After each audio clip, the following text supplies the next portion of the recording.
जम्मू कश्मीर विधानसभा चुनाव से पहले बीजेपी खेमे के अंदर उम्मीदवारों के नाम को लेकर कंफ्यूजन की स्थिति पैदा हो गई है। जो बीजेपी के साथ कभी नहीं होता वो भी इस बार के चुनाव में देखने को मिल गया है। जम्मू कश्मीर विधानसभा चुनाव से पहले बीजेपी ने 44 उम्मीदवारों की एक लिस्ट जारी की, जिसमें सभी 3 चरणों के लिए कैंडिडेट्स के नाम का ऐलान किया गया था। लेकिन करीब 2 घंटे बाद ही इस लिस्ट को बीजेपी ने वापस कर लिया। बाद में बीजेपी ने फिर से 2 संशोधित लिस्ट जारी की। एक लिस्ट में 15 उम्मीदवार तो वहीं दूसरी में एक और कैंडिडेट के नाम का ऐलान किया। लेकिन जिस तरह बीजेपी के जम्मू कश्मीर कार्यालय में आज हंगामा हुआ, जिस तरह से कार्यकर्ताओं ने न सिर्फ प्रदेश अध्यक्ष रविंद्र रैना के दफ्तर को घेरकर अपना विरोध जताया, बल्कि पार्टी आलाकमान पर पैराशूट प्रत्याशी उतार दिए जाने का आरोप लगाया, उससे तो यही साबित हो रहा है कि संगठन में सब कुछ ठीक नहीं है। अब यहाँ सवाल ये उठता है कि आखिर लिस्ट वापसी के पीछे की असल कहानी क्या है।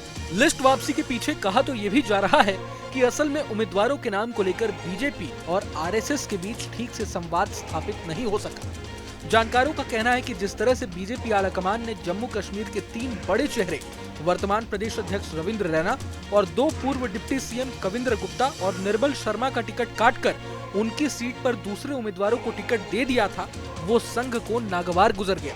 यही नहीं, पहली लिस्ट में बीजेपी ने केंद्रीय मंत्री जितेंद्र सिंह के भाई देवेंद्र राणा को भी टिकट दिया था।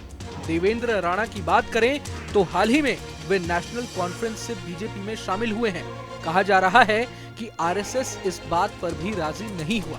संघ का मानना है कि ऐसा करने से भाई भतीजावाद को बढ़ावा मिलेगा।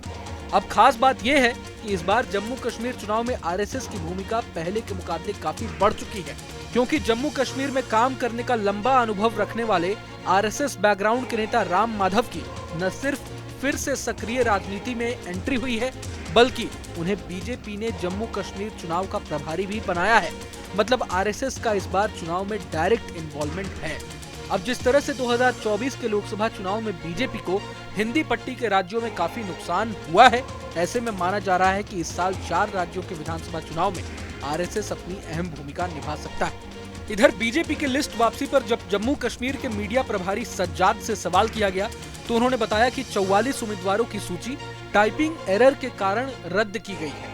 अब यहाँ गौर करने वाली बात यह है कि बीते दिन जब केंद्रीय चुनाव समिति की बैठक हुई थी तो इसमें पीएम मोदी, गृह मंत्री अमित शाह समेत जेपी नड्डा जैसे दिग्गज नेता मौजूद थे। ऐसे में सवाल ये उठता है कि क्या बीजेपी आलाकमान से सच में भूल हो गई। जानकारों का तो मानना है कि बीजेपी एक ऐसी पार्टी है जो चुनाव से ऐन वक्त पहले उम्मीदवारों की लिस्ट जारी करती है, ताकि दूसरे दलों को उनकी रणनीति का पता नहीं चल पाए। अगर लिस्ट वापसी को इस एंगल से देखा जाए तो टाइपिंग एरर वाली बात सही लगती है, मगर इस दावे में ज्यादा दम नहीं दिखता। बता दें कि फिलहाल जिन 16 उम्मीदवारों के नाम का ऐलान बीजेपी ने किया है, उनमें 8 मुस्लिम कैंडिडेट्स का नाम भी शामिल है, जबकि इनमें केवल एक महिला उम्मीदवार शगुन परिहार को किश्तवाड़ से टिकट दिया गया है। बता दें कि 16 अगस्त को चुनाव आयोग ने जम्मू कश्मीर में विधानसभा चुनाव की तारीखों का ऐलान किया था। 10 साल के बाद घाटी में चुनाव होने जा रहे हैं, जिसका आयोजन 3 चरणों में होगा। पहला चरण 18 सितंबर, दूसरा 25 सितंबर और आखिरी यानी तीसरे चरण की वोटिंग 1 अक्टूबर को होगी। वहीं फाइनल रिजल्ट की घोषणा 4 अक्टूबर को की जाएगी। बता दें कि बीजेपी ने इस बार जम्मू कश्मीर में अकेले चुनाव लड़ने का फैसला लिया है। जानकारी के लिए बता दें कि परिसीमन के बाद जम्मू कश्मीर की 90 सीटों पर चुनाव होने जा रहे हैं, जिसमें 43 सीट जम्मू की है तो वहीं 47 सीटें कश्मीर की। बहरहाल इस वीडियो पर आप क्या सोचते हैं हमें कमेंट बॉक्स में जरूर बताएं। अगर आपको ये वीडियो पसंद आए तो लाइक करें और चैनल को सब्सक्राइब करें। वहीं तमाम बड़ी खबरों के लिए देखते रहें न्यूज नेशन।